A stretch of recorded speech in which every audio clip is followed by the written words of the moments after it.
Nous sommes 3 de l'ESB ce soir pour animer ce webinaire. Donc, il y a Jean-François qui est avec nous, qui est le responsable du BTS SCBH. Il y a également Marie Deschamps, qui est la responsable du pôle entreprise. Et moi-même, donc Violaine Lacombe, qui suis chargée du recrutement des étudiants. On a peut-être déjà été en contact avec certains d'entre vous sur les salons ou les JPO. Du coup, je vais laisser la parole à Jean-François qui va vous présenter les spécificités du BTS et ensuite on passera sur les dates clés dans l'admission au BTS SCBH et Marie nous parlera de la partie alternance. Voilà. Marie, est-ce que tu souhaites te présenter plus précisément et tes missions sur le BTS ou maintenant ou après? Non, pas maintenant. Après, c'était voilà, responsable du pôle entreprise et je vais être le relais avec votre entreprise si vous rejoignez le BTS et quand vous avez trouvé une entreprise, voilà, je serai la personne qui va contacter l'entreprise pour leur expliquer un petit peu ce qu'on va attendre d'eux et puis l'aspect aussi un peu financier de la formation. Donc voilà, un petit peu le lien qu'on aura prochainement ensemble. Ok. Et donc moi, je vais être responsable pédagogique, donc et formation, responsable du BTS avec moi. Hop, on va accepter les derniers et puis dans 1 minute, on commence. On est à 17. Puis les micros, on va les couper pour les micros chez les participants.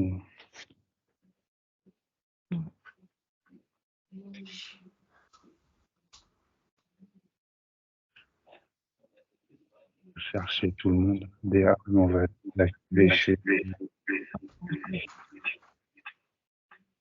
et juste réactiver Marie à un moment. Non On peut la réactiver déjà là. Hop. Je me réactiverai toute seule, hein, sinon vous inquiétez pas.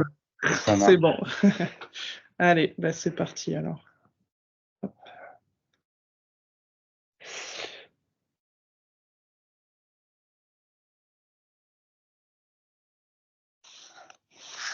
Donc moi, ce que je voulais vous rappeler ce soir, c'était ce qu'était le BTS SCBH, donc qu'on appelle donc plus précisément système constructif bois et habitat. Donc il y a beaucoup de photos au début pour vraiment remettre en contexte les domaines d'intervention, dans quelle partie de la construction on va intervenir. À la lecture des dossiers de Parcoursup, il y a plein de profils. Parce qu'aujourd'hui, vous êtes 260 à avoir émis le vœu de venir à l'ESB. Et donc, il y en a qui faisaient de la menuiserie avant. Et on cherche des fois à comprendre à la lecture du dossier pourquoi changer. Moi, je veux en tout cas que vous sachiez dans quoi vous vous engagez après ce webinaire. Donc, on l'a dit, c'est système constructif bois habitat. Donc, on va forcément intervenir sur l'habitat et l'enveloppe, la construction bois. Donc, il y a du bâtiment, des maisons, à ossature bois.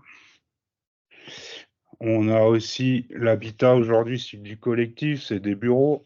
Donc là, il faut imaginer des immeubles de grande hauteur, R+6, R+8. Donc là aussi, c'est des choses qu'on va effleurer. Mais l'habitat, c'est ça dans son ensemble. C'est aussi de la charpente. Donc là, on voit de la charpente agricole, on voit une restauration de vieilles charpentes. L'école Le Mine de Nantes, j'y reviendrai après. Et encore les derniers qui nous rejoignent, c'est ça. Et là, j'ai pris une photo. Donc, on est sur la charpente de Notre-Dame qui était fabriquée. Bien déplacé. Qui était fabriquée à 1 heure de Nantes. Donc, on en a profité pour aller visiter la charpente. Là, vous avez un bout de l'abside de la charpente de Notre-Dame. C'est un peu le chantier du moment. Donc c'est ça le BTS, des bois qui sont mis dans le gros œuvre, quoi. C'est des grosses sections. Et tout ce que j'appelle structure, donc à gauche, vous avez ici la future centre d'exploitation des trams de Nantes. Donc ça va être tout l'entretien des trams qui va se faire sous cette structure de gauche. Et la structure de droite, c'est le MIN, le marché d'intérêt national de Nantes, qui est le deuxième de France après Rungis. Donc là, on ne le voit pas sur cette photo-là, mais il faut imaginer le bâtiment, il fait 300 mètres de long, 100 mètres de large, et les poutres, elles font une retombée de 2 mètres ici. Donc voilà un petit peu notre domaine d'intervention. Et puis là, pareil, dans les structures, je me suis permis de mettre notre école en phase construction. Là, il y a une poutre qui fait 40 mètres de long, qui a été levée en une seule fois. Donc voilà pour donner des visuels sur les domaines d'intervention. Ensuite, ce qu'on va attendre d'un BTS diplômé, donc là, je vous montre la cible. En termes d'activités professionnelles, on passe par 5 grandes activités. Ça va être savoir faire un chiffrage, répondre à l'affaire, concevoir, préparer à la fois la production et le chantier, et conduire le chantier. Donc on a 2 ans pour vous donner les bases dans ces activités-là.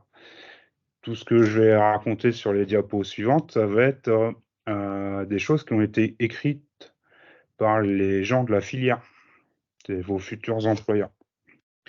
Et donc nous, on s'appuie aussi sur ça pour construire notre pédagogie, notre progression, dans lequel je ne rentrerai pas aujourd'hui. On fera d'autres ateliers pour expliquer comment on approche tout ça. Donc tout ce que je dis là, c'est dans le référentiel, tous les gens qui forment au BTS ont la même base. Donc répondre à l'affaire, ça va être surtout savoir lire des pièces marché. Donc il y a des DCE, dossiers de consultation d'entreprise, et on vous attend plutôt en second, c'est-à-dire savoir évaluer, compter les morceaux de bois, compter les membranes qu'il va falloir mettre, le temps qu'il va falloir passer, et ensuite transformer ça en un coût, quoi. Donc ça permet de répondre à une affaire. On est plutôt sur du marché public ici, donc il y a des pièces administratives qu'il faut connaître. Demain, chez l'artisan, c'est savoir faire un devis. Toute la partie stratégie de la réponse à l'affaire, la marge, etc., ça, c'est des choses qui sont décidées par vos supérieurs. Donc on les effleure, mais c'est pas vous qui les maîtrisez. Concevoir, donc ça va être un gros coef, mais ça va être savoir choisir un produit pour répondre aux bons besoins. Donc là, il y a une grosse connaissance de technologie à développer parce que c'est dans tous les domaines qu'on vient d'évoquer tout à l'heure. Ça va être savoir les dessiner, les représenter. Donc on va être sur de l'outil numérique, mais aussi du croquis. On tient à savoir faire un petit croquis à la main. Des fois, ça va plus vite et c'est plus pertinent que de sortir un logiciel très lourd, temps de faire la mise à jour, dessiner. Le croquis est fait, c'est validé, on peut avancer. Et puis ça va être calculer et vérifier la performance de vos choix. Donc on a parlé de dimensionner, on pense peut-être calcul de structure, mais il y a plein de choses à dimensionner. Ça va être l'enveloppe pour sa performance thermique, ça va être le choix d'un produit pour sa performance acoustique. Donc voilà, concevoir, et déjà bien concevoir, pour nous, c'est éco-concevoir. Si on n'a pas à refaire si c'est bon produit, donc il n'y a pas... On s'inscrit dans les référentiels de la construction actuelle. On est passé à l'ère 20, on vous sensibilise à ça, mais vous attendez pas à avoir un éco-concevoir, à avoir quelque chose de très écologique. C'est déjà bien concevoir pour nous, c'est éco-concevoir.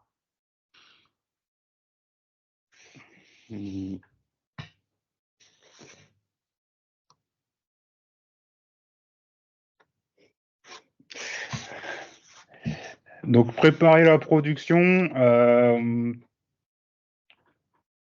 le référentiel est pensé comme ça, vous n'êtes pas forcément des spécialistes de la production dans le cadre de la formation, mais vous devez être en capacité de donner les bons éléments, les bonnes choses à ceux qui vont fabriquer.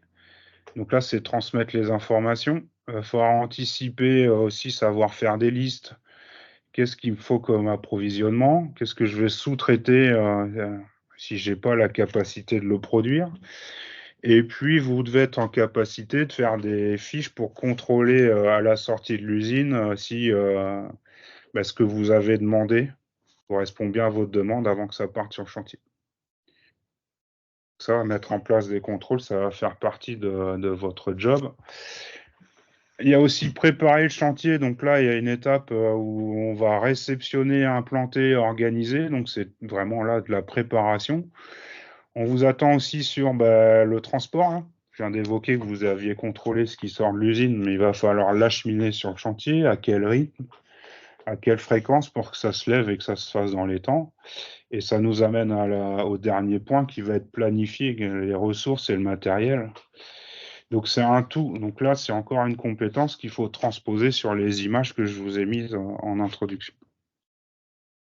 Et la dernière, conduire un chantier, j'ai mis simple entre guillemets parce que après ça viendra avec l'expérience et puis si la conduite de travaux ça vous intéresse. Mais ce qu'on attend de vous, c'est de pouvoir animer une petite équipe et puis participer au suivi. Donc c'est tenir à jour les dépenses, réagir en termes de sécurité quand vous êtes en chantier, reprendre les collègues. Donc c'est ça qu'on appelle conduite de travaux à notre niveau en BTS. Ensuite, c'est juste, donc là, voilà, c'est vraiment ça qui me semble important de comprendre, c'est l'objectif, c'est la cible à 2 ans et ce pourquoi on va vous former. Donc après, souvent, on a des questions sur le type d'entreprise qui fait tout ça. Elle n'existe pas, celle qui ferait tout parfaitement comme c'est écrit dans le référentiel. Par contre, je vous invite à choisir des entreprises déjà un petit peu structurées. C'est du conseil. 10 salariés, c'est déjà une belle entreprise pour moi dans la filière bois qui va vous permettre de vous accompagner dans les apprentissages des compétences qu'on vient d'évoquer. En dessous, c'est des fois l'artisan qui fait tout seul. Est-ce qu'il aura le temps de vous former s'il fait des devis chez lui de 22h à minuit? Je crois pas.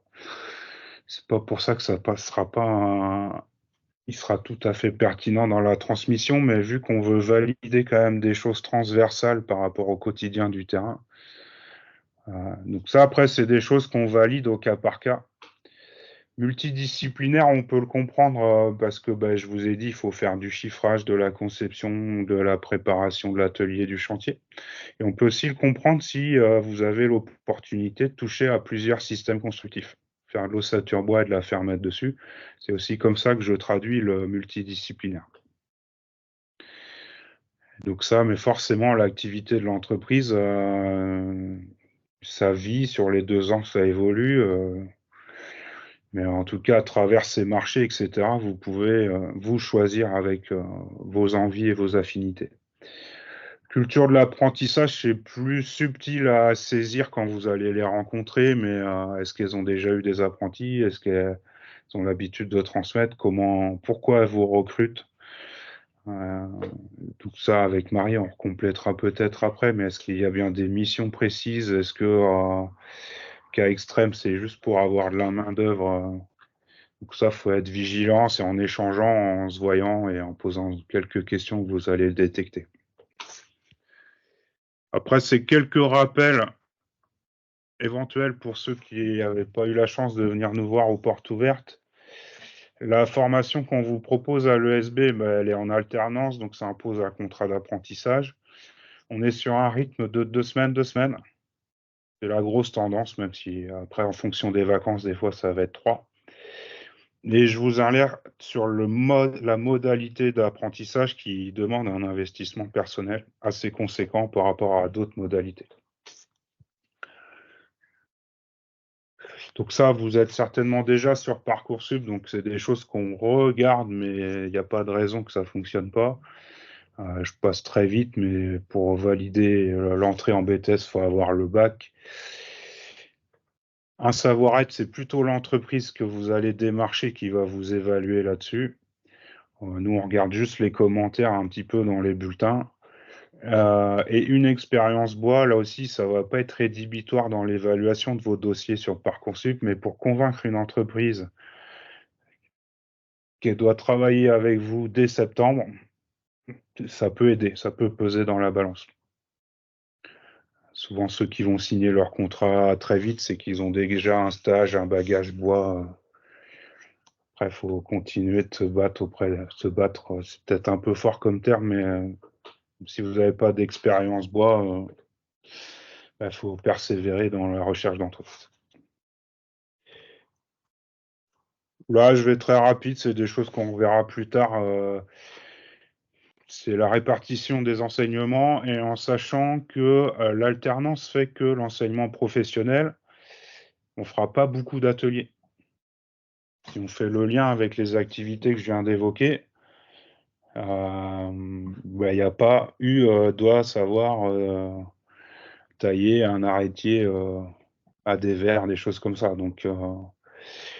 Et c'est quand même important de savoir tailler quelques éléments. Donc, moi, je considère que ça s'acquiert au sein de l'entreprise sur les temps d'entreprise ou c'est acquis partiellement par des formations avant le BTS. Si on fait une semaine d'atelier par année, c'est un grand maximum. Ce qui nous singularise à l'ESB, c'est on doit être la seule école où le BTS côtoie des formations post-BTS. À ma connaissance, dans les autres sites, vous êtes les plus grands dans l'école. Vous allez côtoyer du bac pro, du CAP, donc là aussi, ça peut être intéressant à ce sujet-là. Et puis, on a une méthode pédagogique qui nous permet d'avoir 4 semaines de séminaire, c'est 35 heures dédiées à l'enseignement professionnel. Donc, ça nous permet de faire une semaine de DAO, de faire une mobilité à l'étranger, des choses comme ça. L'examen, c'est le même pour tous les centres de formation, qu'ils soient en alternance ou en initiale.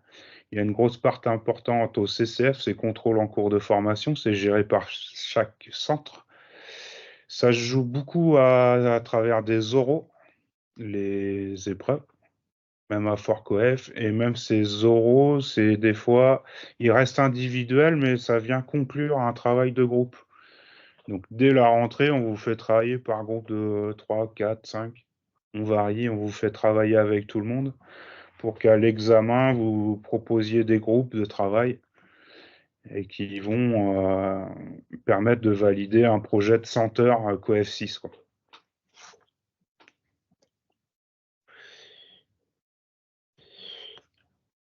Donc, inscription Parcoursup, je pense que c'est fait pour tous. Si ce n'était pas le cas, il y a des inscriptions complémentaires au mois de juin. Il faut nous contacter, on vous expliquera à ce moment-là. Une partie de votre job, et c'est la suite du webinaire, pardon, ça va être de trouver une entreprise qui vous accompagne dans votre projet. Et après, on va beaucoup échanger avec vous de mémoire plutôt sur votre adresse mail saisie dans Parcoursup pour valider le binôme, le terrain d'apprentissage, mieux vous connaître, mieux comprendre votre projet avant de contractualiser et partir pour une aventure pour 2 ans. Donc voilà, moi, les messages que je voulais vous recommuniquer ce soir. Est-ce qu'on fait une première série de questions ou on enchaîne, mesdames? Oui, on peut déjà, s'il y a des questions, oui. Sur ces sujets-là? Après, souvent, est-ce qu'on vous pouvez afficher la caméra si vous le souhaitez ou levez la main ou déclenchez votre micro et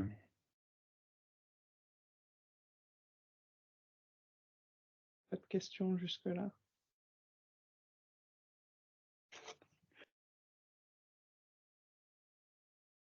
Bon, on va enchaîner alors. Alors moi, du coup, je voulais juste vous faire un petit rappel des étapes déjà dans votre candidature et les prochaines étapes. Donc, si vous êtes là ce soir, c'est que normalement, vous avez fait le vœu de notre BTS. Donc depuis vendredi et ce jusqu'au 3 avril prochain, vous êtes dans l'étape sur Parcoursup de finaliser vos différents dossiers de candidature. Sachez que du côté de l'ESB, l'évaluation des dossiers a démarré et elle se fera donc jusqu'au mardi 9 avril. Donc c'est à partir de cette date-là que vous commencerez à avoir des retours sur votre sélection ou non pour le BTS. Pensez bien à retourner sur votre compte Parcoursup pour voir où en est votre dossier, parce que nous, on vous contactera dans un deuxième temps pour vous inviter donc à l'atelier recherche d'alternance, mais dès le mardi 9 avril, vous pourrez directement voir sur Parcoursup si votre dossier est retenu ou non. Et du coup, donc, ce fameux atelier recherche d'alternance, il aura lieu le vendredi 19 avril. Et donc, je vais laisser la parole à Marie qui va donc vous en parler un peu plus et surtout de l'alternance en général. Alors, je rappelle juste que nous, on évalue les dossiers qui ont été validés. Donc, si vous voulez qu'on étudie votre dossier, en tout cas, pensez à bien cocher le valider. Dans notre esprit, si vous avez fait le vœu et vous n'êtes pas allé jusqu'à valider, c'est que vous avez déjà choisi autre chose ou vous n'étiez pas sûr au moment du vœu. Donc, si vous voulez qu'on évalue votre dossier, pensez à valider. J'ai demandé le contrôle, je ne sais pas si ça marche de la présentation. Mais non, a priori, non. Je vais te laisser faire, Violaine, je te dirai. Donc, du coup, oui, l'atelier d'alternance du 19 avril, ça sera l'après-midi et ça sera du coup à l'école. Et du coup, là, l'idée, c'est que Jean-François vous représente un petit peu ce qu'il vous a présenté, mais plus en détail. On aura aussi normalement des anciens qui ont fait le BTS, si je ne me trompe pas, Jean-François. Oui, c'est ça. Oui. Et voilà, pour qu'ils viennent un peu aussi vous expliquer. Non, ça va un peu vite là, Violaine. Je comprends pas. Tu reviens avant. Si c'est possible. Donc, voilà, il y aura aussi des anciens, et puis en fonction, on pourra aussi vous accompagner sur de la relecture de CV ou ce genre de choses en fonction des besoins et du nombre qu'il y a. Si vous êtes trop nombreux, on fera différemment. Mais donc voilà, moi je vais revenir avec vous un petit peu pour vous donner quelques pistes pour chercher des entreprises aujourd'hui. Il y en a, j'imagine, pas mal qui sont dans ce cas-là. Vous rappelez les critères, Jean-François les a évoqués tout à l'heure. Donc, il faut une entreprise, voilà, on vous conseille avec une dizaine de salariés minimum pour pouvoir valider les différentes compétences, voir différentes choses. L'idéal, étant qu'il y ait un bureau d'études intégré à l'entreprise, parce que la première année, si on reste dans la théorie, le BTS, c'est plutôt sur le chantier, la deuxième année, bureau d'études. Donc voilà, il y a une progression au niveau du BTS. Donc il faut évidemment une entreprise qui travaille le matériau bois, sinon ça ne marchera pas. Il faut aussi une entreprise avec légalement avec un tuteur en fait qui a assez d'expérience. Donc on dit soit il faut quelqu'un qui ait un diplôme équivalent au vôtre de niveau bac+2, ou soit quelqu'un qui ait l'expérience acquis par l'expérience. Si quelqu'un qui n'a pas le BTS, ça peut très bien être une personne qui ait fait ce poste-là depuis entre 3 et 5 ans minimum d'expérience sur un poste pour être votre maître d'apprentissage. Nous, ce qu'on vous conseille aussi, c'est de trouver une entreprise qui soit pas trop loin de l'école. Ça reste un conseil, mais voilà, parce que c'est pour les déplacements que vous allez faire, le rythme est de 15 jours, 15 jours. Donc, si vous êtes à Lyon, aller à Lyon tous les 15 jours, traverser la France, c'est pas l'idéal. C'est de la fatigue, c'est du temps, c'est de l'argent. Tous les ans, on le répète et tous les ans, on nous dit mais non, ça va le faire. Et tous les ans, on nous dit ah, mais si, en fait, vous me l'aviez dit. Donc, c'est pas une obligation, nous, c'est juste un conseil qu'on vous donne pour ça. Voilà. Donc après, je vais vous parler un petit peu tu peux avancer, s'il te plaît, Violaine. Des outils un peu indispensables aujourd'hui à votre recherche d'entreprise. Il faut que vous sachiez vous vendre. En fait, c'est une action un peu commerciale d'aller se vendre, d'aller vendre ses compétences ou vos futures compétences. Vas-y, tu peux avancer, Violaine. Donc, il y a 2 outils indispensables, hein, dont le premier qui est vraiment plus indispensable que l'autre, c'est le CV. Aujourd'hui, vu votre expérience, votre CV doit comporter une page, hein, vous n'avez pas une expérience, et si vous en avez trop, c'est qu'il faut faire un choix. Au final, peut-être que votre stage de troisième, c'est pas tellement important, surtout si c'est pas en rapport du tout avec la formation aujourd'hui. Essayez de faire des tris. Vous devez bien préciser dans votre CV ce que vous cherchez, la durée de la formation, quand est-ce que ça commence. Vous devez aussi, dans votre CV, en fait, votre CV, il doit s'autosuffire à lui-même. C'est-à-dire que si vous l'envoyez par mail ou si vous allez le déposer, quand vous allez imprimer, quand ils vont imprimer votre CV ou le regarder, ils vont pas le regarder avec vous forcément en face. Donc, il faut qu'il s'autosuffise. Il faut qu'ils voient directement ce que vous cherchez, les compétences que vous avez ou que vous allez acquérir, l'école que vous allez faire. Vous pouvez noter, hein, que vous cherchez une alternance pour le BTS de l'ESB. L'ESB est une école reconnue dans la filière bois, c'est un gage de qualité pour les entreprises, donc n'hésitez pas à préciser que c'est une alternance pour une formation à l'ESB, au BTS SCBH que vous cherchez. Évidemment, votre nom, votre prénom, votre adresse mail, avec une adresse mail professionnelle, une photo professionnelle aussi, c'est pas obligatoire, mais c'est conseillé de mettre une photo. Voilà, faites pas une photo de vous sur la plage. Là, on est dans un milieu professionnel, on cherche du travail. Donc, ça doit rester pro. Voilà. Jolène, tu peux me passer après, s'il te plaît. Voilà, une typologie de CV. Par exemple, aujourd'hui, vous avez plein d'outils qui existent pour faire votre CV, des trames sur Canva, sur Google Drive. Vous avez des modèles, hein, n'hésitez pas à vous en servir. Il faut que ça reste sobre quand même. Il faut pas, ça reste professionnel, hein, pas des polices farfelues à la Disney, par exemple. Rester dans quelque chose de simple et sobre. Sachez que les RH, ils ont, alors ça dépend des tailles des structures évidemment, mais ils reçoivent pas mal de CV, de candidatures, et du coup on dit qu'ils mettent entre 20 à 30 secondes à lire le CV. Donc il faut que les informations clés, elles ressortent rapidement.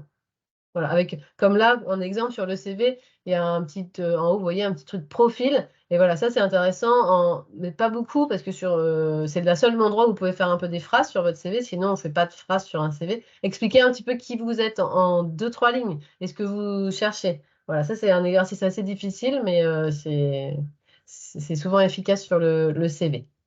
Le deuxième outil, du coup, je pense, tac, tac. Évidemment, tu peux avancer, Violaine, s'il te plaît. C'est votre lettre de motivation qui aujourd'hui, je vais pas vous dire de demander à ChatGPT de la faire, mais bon, comme ça c'est possible, bah, du coup, les entreprises y accordent un peu moins de valeur. Alors après, ça dépend de la taille que vous visez. Les petites entreprises, elles sont peut-être moins habituées à ce genre de candidature avec ChatGPT, mais voilà. Ça se voit quand une lettre est faite comme ça. Après, vous pouvez vous aider de ces outils qui existent, mais essayez de personnaliser et que ça soit vous quand même et qu'il n'y ait pas des mots hyper alambiqués que vous utilisez jamais, comme alambiqué par exemple. Et du coup, voilà. La lettre de motive, il faut qu'elle soit faite à l'ordi, évidemment, pas écrite à la main, que ça reprenne vos coordonnées, celles de l'entreprise, la date. Faites hyper attention aux fautes d'orthographe, faites-vous relire, ça peut être un indicateur aussi. Voilà, pour les entreprises, elles sont vigilantes là-dessus. Voilà, je vous ai mis un exemple là, comment construire votre lettre. Par exemple, le premier paragraphe, traditionnellement, vous expliquez votre recherche, pourquoi vous postulez chez eux, en fait, expliquer le lien entre leur entreprise, les missions qu'ils peuvent vous confier et votre formation, ce que vous allez apporter à l'entreprise, les compétences que vous avez, votre motivation, hein, expliquer aussi que vous voulez faire, pourquoi vous voulez rejoindre la formation en apprentissage et dans leur entreprise, et après, voilà, les formules de politesse, et puis dire que vous êtes disponible, que vous... Donc, voilà, ça c'est le deuxième outil indispensable à avoir pour donc CV et lettre de motivation, même si le CV reste la priorité à travailler. Comment envoyer votre candidature aujourd'hui? On va voir après à qui les envoyer, mais comment envoyer? Vous avez plusieurs moyens.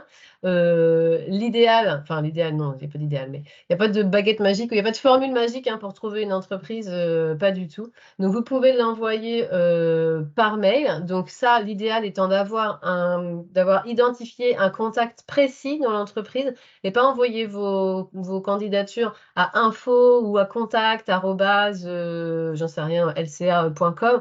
Voilà. L'idéal étant d'avoir un contact précis. Et ça, vous pouvez le trouver notamment sur le site internet, sur LinkedIn, voilà, ça, dans les réseaux. Ça, vous pouvez facilement, j'ai envie de dire, trouver les contacts. Soit vous privilégiez un contact RH s'il y en a un, ou mieux, un contact opérationnel qui, lui, va savoir les besoins du terrain.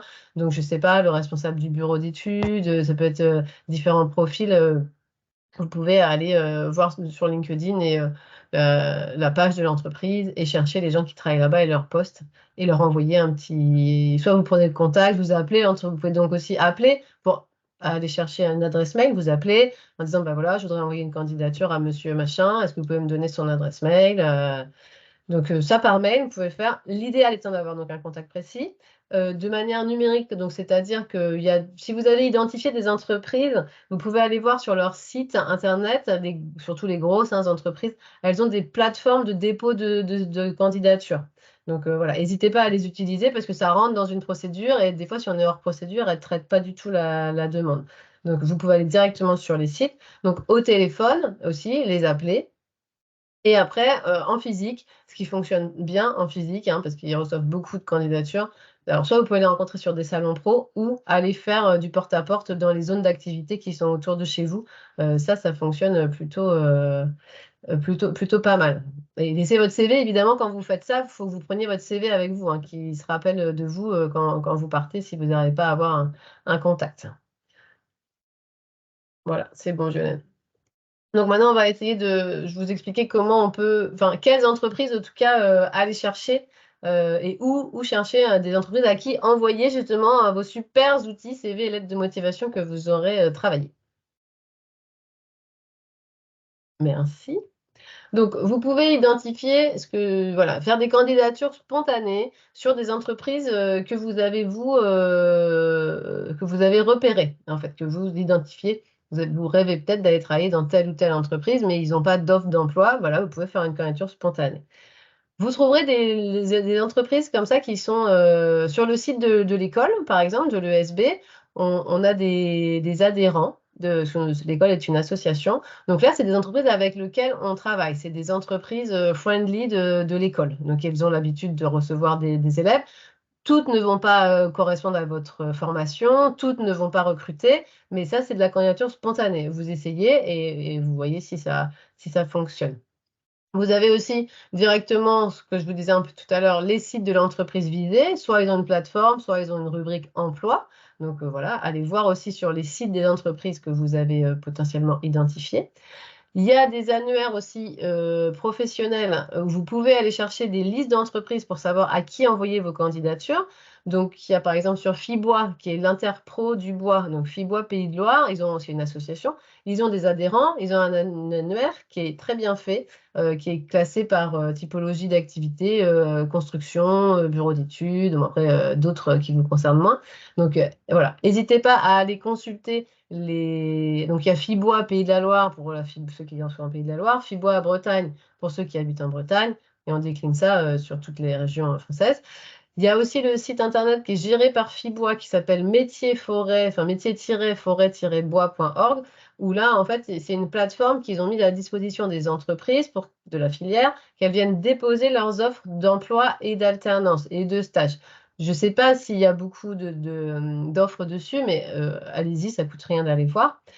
Pareil, vous avez Xylo Futur, c'est une association, une fédération qui est dans la filière bois, qui ont des adhérents.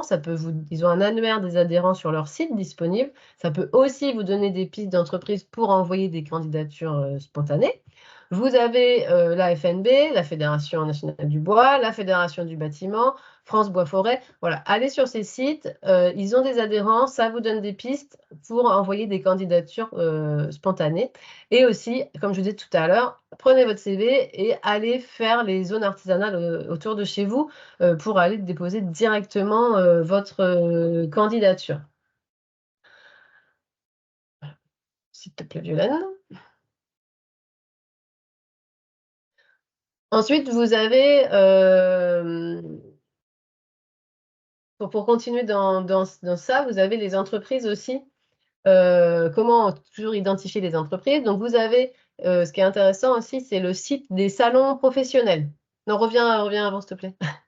Voilà. Sur les sites des salons professionnels, vous avez des exposants. Donc là, par exemple, il y a le CIB qui arrive à Nantes fin mai. Donc là, il y a déjà la liste des exposants qui sont dispo. Là, ça vous donne des idées d'entreprises aussi pour aller chercher.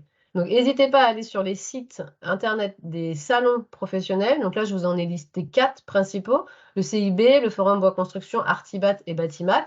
Là, pareil, vous allez avoir plein d'entreprises et de la filière allez voir pour vous donner une idée, pour vous faire un ciblage d'entreprise. Vous avez évidemment votre réseau personnel et votre réseau scolaire en fonction de quelle formation vous suivez aujourd'hui. N'hésitez pas à demander à vos enseignants que vous avez aujourd'hui. Ils ont forcément un réseau si vous êtes un peu déjà dans la formation, dans le secteur, dans la filière. Les anciens élèves aussi de l'école, aujourd'hui avec les réseaux, je pense que vous pouvez facilement, enfin vous faites un peu tous les mêmes, vous venez tous des mêmes lycées des fois, donc voilà, essayez de vous contacter. On voit d'année en année que le contact est assez facile hein, avec ceux qui sont aujourd'hui chez nous en BTS ou ceux qui sont sortis pour connaître leurs entreprises aussi et s'ils peuvent pas, voilà, ils ont été à votre place il y a quelques années, donc peut-être que s'ils peuvent aider l'un de vous, ils le feront avec plaisir, je pense. Vous avez LinkedIn aussi comme outil pour vous faire une page, créez-vous un profil, postez votre CV, allez demander, établissez des contacts, donc vous demandez des gens en contact, hein, comme sur un réseau social, et vous précisez ce que vous cherchez. On ne sait jamais, il y en a pour qui ça fonctionne, donc essayons. Et après, vous avez aussi un site internet qui s'appelle société.com où vous pouvez identifier aussi des entreprises en faisant une recherche avancée par ce qu'on appelle des codes APE. Les codes APE des entreprises, c'est leur code qui va définir leur activité. Donc, je vous en ai mis 6 là. C'est les principaux codes des entreprises dans lesquelles nos BTS SCBH travaillent. Donc, vous faites société.com, recherche avancée. Là, vous tapez le code APE, le code postal que vous cherchez. Si vous avez d'autres critères, voilà, c'est un moteur de recherche. Donc, n'hésitez pas à aussi utiliser cet outil pour identifier des entreprises. Voilà, tu peux passer. Et après, vous avez des entreprises qui vont exprimer, elles, un besoin de recrutement. Donc pour ça, vous avez des entreprises qui vont déposer des offres hein, sur différents sites, donc des sites de dépôt d'offres. Donc là, je vous en ai mis quelques-uns. Je vous invite à aller voir. Et nous, l'école, on reçoit aussi des offres. On en a déjà, hein, là, on en a déjà 4, 5 qu'on va vous transmettre. Alors, on n'est pas trop encore, on veut changer de méthode cette année. Donc voilà, peut-être vous les transmettre on verra, mais en tout cas, on va pouvoir vous les transmettre ou transmettre vos CV aux entreprises qui demandent. Donc voilà, il faut encore qu'on se mette d'accord, enfin qu'on voit comment on fait, on veut changer cette année. Mais sinon, on vous transmet des offres aussi. Parce qu'en fait, la difficulté qu'on a, c'est que si on vous transmet une offre, et que comme là, on vous a dit que vous êtes 200 candidats et, à avoir postulé, s'ils reçoivent, je sais pas, 50 candidatures, c'est énorme pour eux à gérer les entreprises. Donc, on ne veut pas forcément leur imposer 50 candidatures pour la formation BTS SCBH de l'ESB à gérer. Donc voilà, on va réfléchir, mais on a déjà des offres qu'on va évidemment vous faire parvenir ou vous mettre en relation avec les entreprises en envoyant votre CV. Voilà, ça on verra comment on fait. Ouais, tu peux avancer, Jolène. Donc moi, ce que je vous conseille, c'est de donc mettre en œuvre un plan d'attaque. Donc déjà, vous mettez à jour vos outils, CV et lettres de motivation. Et après, vous faites un fichier Excel de suivi des candidatures. Parce que je peux vous assurer que quand on en envoie 30, 40, 50, 60, on ne sait plus à qui on a envoyé, même une dizaine, hein, déjà, on est perdu. Donc, faites-vous un fichier Excel avec à qui vous avez envoyé, quel était le compte, quelle entreprise, à quel contact vous avez envoyé, comment vous l'avez envoyé, est-ce que c'était par mail, est-ce que c'était du porte-à-porte, que quand on vous rappelle, vous vous rappeliez, vous, de comment vous aviez déposé votre candidature. Notez la relance téléphonique. Voilà, vous envoyez par exemple une candidature par mail et vous vous dites, bon, bah voilà, je n'ai pas de nouvelles, dans 7 jours, je rappelle, savoir s'ils ont bien reçu ma candidature, si est-ce que je peux la réenvoyer, peut-être ils ont un contact plus ciblé dans l'entreprise. Voilà, quand vous envoyez une candidature, il ne faut pas la laisser toute seule comme ça dans la nature. Il faut la suivre, il faut rappeler derrière. Alors attention, il faut trouver le juste dosage. Il ne faut pas rappeler 3 fois par jour ou tous les jours. Voilà, il faut trouver le juste dosage. Voilà, moi je vous conseille, c'est une fois que vous avez envoyé votre candidature, 7 jours après, si vous n'avez pas de retour, vous appelez, voir si elle est bien envoyée. Et l'idéal étant de demander à la personne quand est-ce que je peux vous rappeler où vous pourrez m'apporter une réponse. Comme ça, c'est eux qui vous donnent un délai et vous savez, vous n'allez pas les déranger tout le temps, en fait. Donc voilà. Quand vous appelez, vous dites bah, sous combien de temps je peux vous rappeler? Vous pensez prendre une décision sous combien de temps? Voilà, ça c'est l'idéal. N'attendez pas, évidemment, quand vous envoyez une candidature, d'avoir un retour négatif pour en envoyer une autre. Envoyez-en plusieurs. Alors, envoyez-en pas 50 non plus à la fois, mais faites-vous des sessions d'envoi de 8 à 10, enfin oui, voilà, à peu près ça. Parce que sinon, à gérer, après, ça peut être trop compliqué. Mais vous faites une session de 8-10, une semaine après, vous recommencez, etc. Voilà. Ça peut être un plan pour envoyer vos candidatures. Mais ne faites pas, j'en envoie une, j'attends. Ah mince, ils m'ont dit non. Ah bah j'ai perdu 2 semaines. Voilà. Donc, enfin, je fais très mal le jeune, hein, je limite mal, je pense. Donc voilà. Donc allez-y quoi. Mettez pas tous vos œufs dans le même panier. Voilà, et je pense que après c'était. Ah non, vos arguments. Ah oui, voilà, ça c'est important aussi pour vous. Qu'est-ce que vous pouvez mettre en avant? Du coup, que vous serez, en fait, que vous, l'alternance, vous allez être un futur collaborateur de l'entreprise. Ils vont pouvoir vous former. En fait, quand ils vont vous embaucher, l'objectif, clairement, pour eux, c'est de vous garder après le BTS. Ils n'ont aucune. Vous avez aucune obligation de rester après la formation, mais les entreprises, sachez qu'elles, ce qu'elles vont vouloir, c'est vous garder après. Donc, du coup, ça peut être un argument aussi. Hein. Bah, voilà, vous allez être formé à leur méthode de travail. Donc, vous serez un collaborateur opérationnel après la formation. Que la formation, elle est financée en partie par les OPCO de votre entreprise. Ça, il n'y a pas de... quand on engage un apprenti, il y a pas de... Alors ça, je ne sais pas si vous allez comprendre, mais il n'y a pas de charge sociale sur votre salaire. Donc, c'est que votre salaire ils vont devoir payer que votre salaire. Ils ne payent rien en plus à l'État, contrairement à un salarié classique. Et aussi, ils ont une prime à l'embauche. Quand ils vous embauchent, ils ont une aide de 6 000 euros pour la totalité du contrat. Voilà, ça, c'est des arguments aussi que vous pouvez mettre en avant. Après, souvent, les entreprises de la filière, elles ont l'habitude de prendre des alternants. Quand même, c'est une filière où il y a assez de culture de l'apprentissage. Et donc, du coup, ils connaissent déjà le fait que voilà, ils ont des aides, que c'est des allègements de charges pour votre salaire. Et aussi, bah, appuyez-vous, je vous dis, sur l'ESB. L'ESB est reconnu hein, dans la filière. Et voilà, mettez que vous cherchez une formation, que vous voulez intégrer l'ESB. Et voilà, ils vont créer des liens aussi un peu plus avec l'école. Et ça peut être aussi un argument pour vous. Voilà, tu peux changer. Donc, une fois que vous avez retrouvé votre entreprise, il va falloir formaliser le contrat. Je te laisse passer, s'il te plaît. Donc, l'idéal pour trouver une entreprise, c'est maintenant, hein, voilà, ou hier, ou voilà, mais il faut s'y mettre maintenant hein, pour trouver une entreprise. Après, donc, il y a les différentes étapes que Violaine vous a parlé tout à l'heure, hein, quand est-ce qu'on vous dira que vous êtes reçu.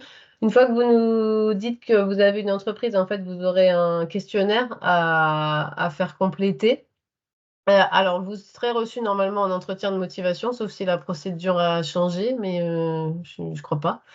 Et, et on va valider le projet de formation et avec votre entreprise, en fait. On prendra contact avec, moi, je prendrai contact avec l'entreprise pour la partie financière et contractuelle. Donc voilà, l'idéal, c'est vous chercher maintenant, vous trouvez dans la période avril-mai, et après, à partir de mai, souvent, ça commence, on contractualise les contrats pour un début de contrat qui sera la rentrée, je crois, c'est le 2 septembre, 2 ou 3.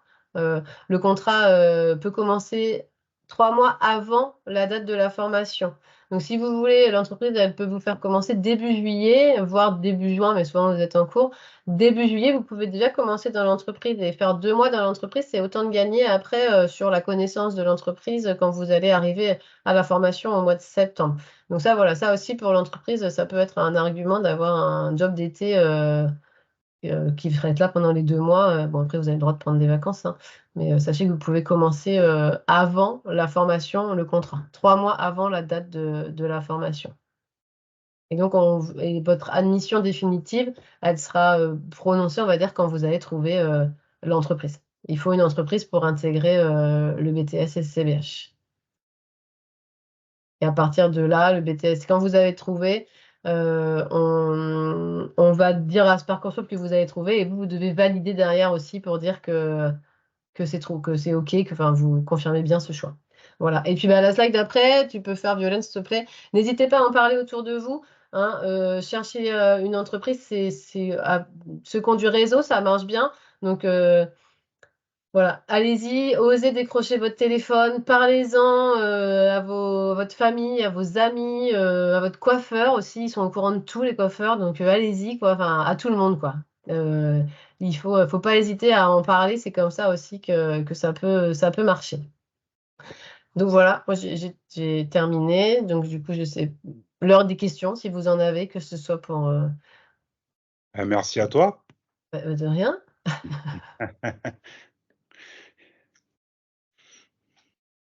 Alors, il y a quelqu'un qui parle dans la conversation. Oui, Vous qui pouvez dit ouvrir votre micro, hein, vous n'avez pas l'air de vous bousculer. Ah, j'ai pas pu participer à la première demi-heure. Ben, Ok. il y aura le replay. oui, il y aura le On replay vous qui sera. proposera le replay. Bah, c'est enregistré, et puis après, il y a le deuxième atelier de l'alternance qu'on organise le 19 à l'école, voilà, où ça sera D'avril dans un mois. Ouais. Mm.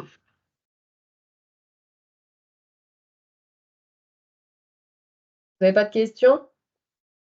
Si, Non, c'est bonjour. très clair, merci. J'ai une question. En fait, mais ma seule question, c'est quoi le questionnaire mais qu'il faut faire remplir à la boîte? Alors, il y aura deux questionnaires en fait. Il y en aura un Ok. pour toi où je veux comprendre ton projet professionnel. Et c'est à ce moment-là que tu me donnes les coordonnées de l'entreprise. Ok, Et, d'accord. et le questionnaire, l'entreprise, elle le remplit. Pour résumer, tout ça, c'est pour valider le terrain d'apprentissage. Ok, ouais. Très bien. Les activités que je vous ai présentées, en fait, je questionne l'entreprise si elle va vous former à ces activités-là. Ok, d'accord. Et Après, il faut. on l'aura quand, ce questionnaire-là? Alors, ça va se faire au fil de l'eau, en fait, dès qu'on étudie vos dossiers suivant le rythme de Parcoursup. Et puis, dès que c'est Ok. validé, on va. Donc, au plus tard, je vais parler au plus tard. Donc, ça demande un tout petit peu de patience. C'est le 9 avril, tous ceux qu'on aura validés, on vous dira, ben, on a retenu votre dossier, vous êtes en recherche de contrat. Dès que vous avez trouvé l'entreprise, merci de remplir le petit questionnaire. Ok, d'accord. Et si on a déjà trouvé la boîte, on attend mais jusqu'au 9 Ça avril. sera la date au plus tard. Il y a des gens, Ok, très bien. on a commencé à évaluer les dossiers validés. Ouais. Et on a eu le temps d'en lire 17 à l'heure d'aujourd'hui. Ok, bah, très bien, bah, parfait. Et donc voilà, je entends votre impatience, mais qu'on Ok, arrive à non, bah, gérer très tout bien. le monde. Puis quand on lit et quand c'est marqué dans le dossier, on se met une petite note aussi pour vous solliciter aussi rapidement, quoi. Ok. Il y a une question sur le chat qui dit est-ce qu'il faut attendre la validation Parcoursup pour rechercher une entreprise? Je dirais plutôt non, dans le sens où Là, par exemple, je pense que ça va être représentatif. On a lu 7 dossiers, on en a exclu un sur 200. Si on en lit 200, on va peut-être en exclure une vingtaine. Donc, c'est vraiment pas de bol que votre dossier soit à côté de l'évaluation Parcoursup. Et après, ce qui va faire que vous êtes pris, c'est les premiers arrivés, premiers servis. On trouve une entreprise. Donc, Ouais, mais il faut quand même pas forcément créer de l'urgence. non, pas non plus. On est On, d'accord. on constate aussi, on choisit une entreprise par défaut, puis au bout de 6 mois, on change en première année. C'est pas forcément évident à vivre. Donc, c'est vrai ce que tu dis. Ça va être premier contrat signé, mais bon, voilà, 40 contrats signés d'ici le mois d'août. Oui, oui, Ça... prenez votre temps de réflexion quand même, c'est 2 ans hein, pour l'entreprise. Mais commencez maintenant à chercher. Attendez pas la validation Parcoursup. Et puis voilà, il n'y a pas de vérité. Il y a des entreprises qui vous sauront pas vous répondre aujourd'hui. Et puis au mois de juin, il y a un apprenti qui s'en va. Ils veulent en prendre un autre. Donc c'est au mois de juin qu'ils sauront se positionner, quoi. Il n'y a pas de. Chacun aura son aventure. Il n'y a pas de texte tout fait qui donne une règle toute faite. Donc le tableau de bord que vous a conseillé Marie, il est tout à fait pertinent et des fois, il faut relancer, mais 3 mois après, quoi. Oui, Parce même que celles qui vous ont dit non aujourd'hui, vous pouvez bien les relancer parce qu'ils n'ont pas forcément de visibilité sur leur chantier, sur les affaires qu'ils vont décrocher. Donc celles qui vous disent non aujourd'hui ou qui vous ont dit non si vous avez déjà commencé, vous pouvez les relancer au mois de... Parce que vous avez un tableau de suivi, mais eux, ils n'en ont pas. Ils savent pas que vous les avez relancés tel jour et que... Donc, voilà, ou être précis dans votre questionnement, c'est un non ferme définitif ou c'est un non parce que vous savez pas, quoi. Il y avait quelqu'un d'autre qui souhaitait s'exprimer, je crois, qui a laissé parler Alexandre. Émeric, je crois, non? Oui, bonjour, bonjour. Non, je voulais juste vous dire que tout était clair et merci. D'accord. merci.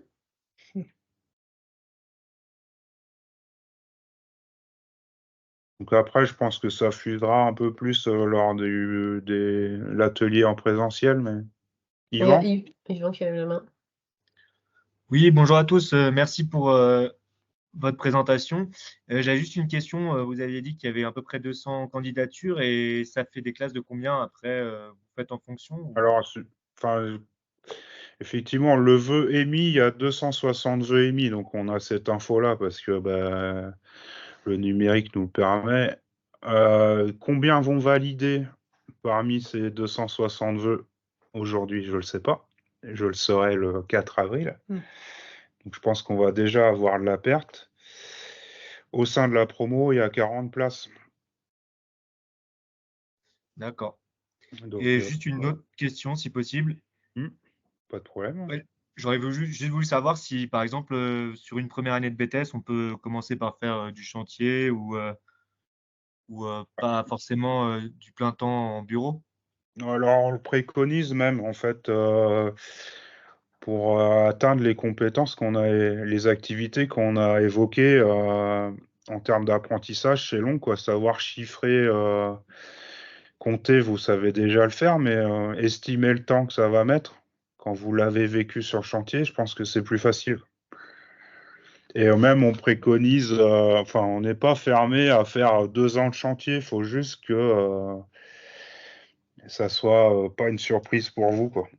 Mais c'est faire du chantier avec le questionnement du technicien, quoi.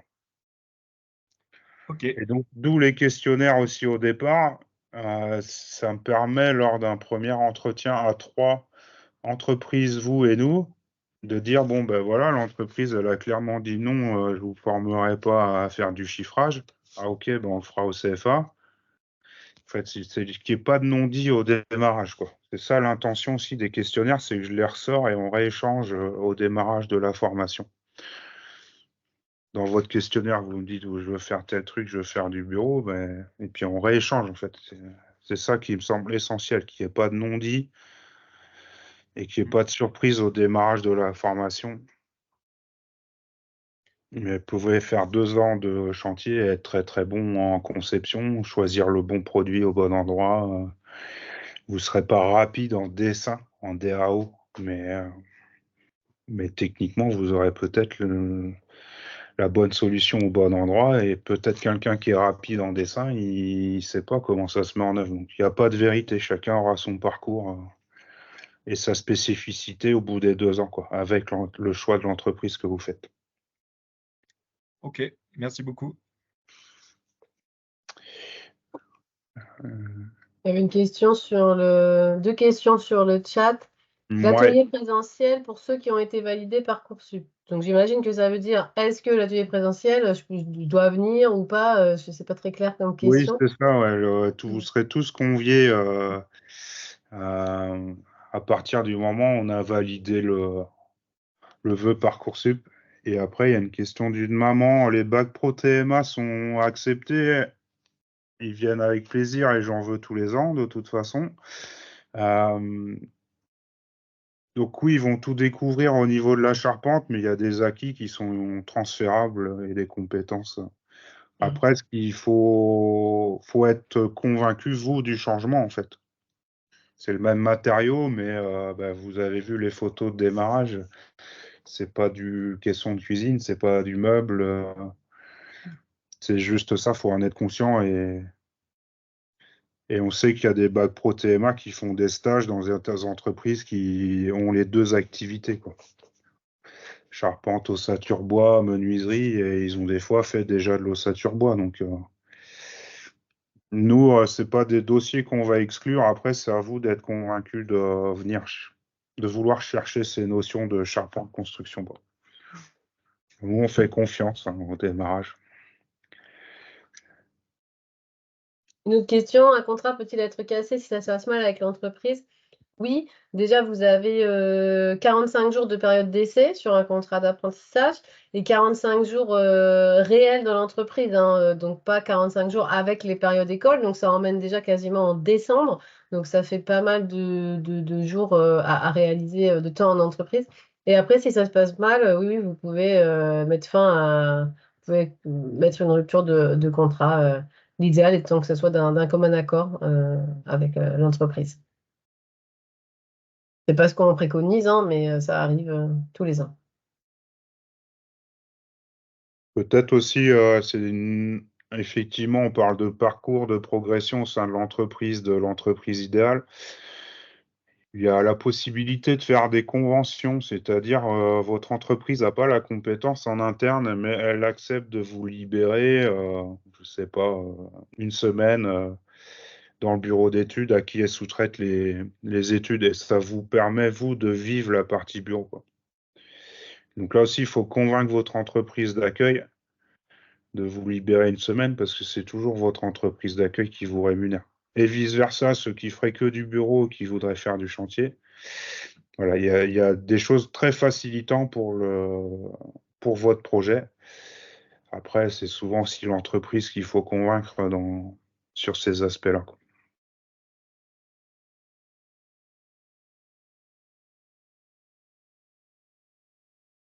Est-ce qu'il y a d'autres questions? Parce que Il faut retrouver de suite un autre employeur. Disons que c'est mieux légalement, vous avez 3 mois entre la rupture d'un contrat et devoir trouver une autre entreprise. Mais ça veut dire 3 mois où vous n'allez pas en entreprise et où les compétences ne sont pas acquises pendant 3 mois, donc c'est long. Mais légalement, vous avez 3 mois entre la fin du contrat et le début d'un autre.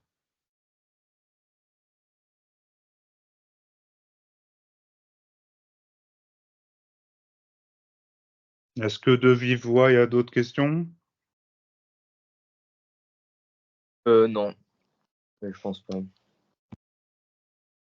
Bon, en tout cas, il y a eu de l'écoute. On n'a peut-être pas le retour, mais on reste disponible. Et puis, il faut patienter un tout petit peu, comme je le disais. Notez dans votre calendrier la date du 19 avril, en attente de la réponse sur Parcoursup. Est-ce que vous voyez d'autres messages, mesdames, à passer pour conclure? Je pense que Non, je pense qu'on a tout dit. Voilà. Ceux qui ne sont pas venus aux portes ouvertes et si vous avez la possibilité de venir le 19, c'est toujours intéressant de voir l'école dans laquelle vous allez évoluer pendant les 2 prochaines années. Euh, donc voilà, n'hésitez pas à venir. On est sympa, mais en vrai, on est encore plus sympa, quoi. Est-ce que un petit vote à main levée, levez la main ceux qui seraient déjà venus aux portes ouvertes? Il y en a déjà qui nous connaissent, donc Oui, voilà, il y ouais. a de la redite, ok. Mm. Donc voilà, les autres, ça vous a permis aussi de comprendre ce qu'était le BTS. Alors, le 19 avril, il y a un atelier de l'alternance. Il y a quoi le 19 avril? Pas les portes ouvertes, mais le 8 mars. Non, Le 8 mars, c'est passé, donc c'est trop Mm. tard. Mais, c'était aussi on ouvrait l'école Oui. à une visite de l'école le 8 mars. Ah, d'accord. C'est pas que la journée des droits internationaux des femmes. Ah alors. d'accord, vous êtes venu le 8 mars, ok, très bien. Je comprends. Ouais, voilà, si vous étiez venu, c'était savoir si vous aviez déjà eu les messages partiels au total de ce qu'on a dit aujourd'hui. Eh ben, on va conclure. Mhm. Je Bonne vous soirée souhaite à tous. Voilà, bonne Oui, soirée. merci. Bonne finalisation de Merci. dossier si c'est pas fini. Et puis de Parcoursup. Ah, pensez à valider, ouais, à cocher Mm. valider si vous voulez qu'on étudie votre dossier. Bonne soirée à tous. Bonne Merci, bonne soirée. soirée. Bonne soirée. Au revoir, bonne soirée. Au revoir.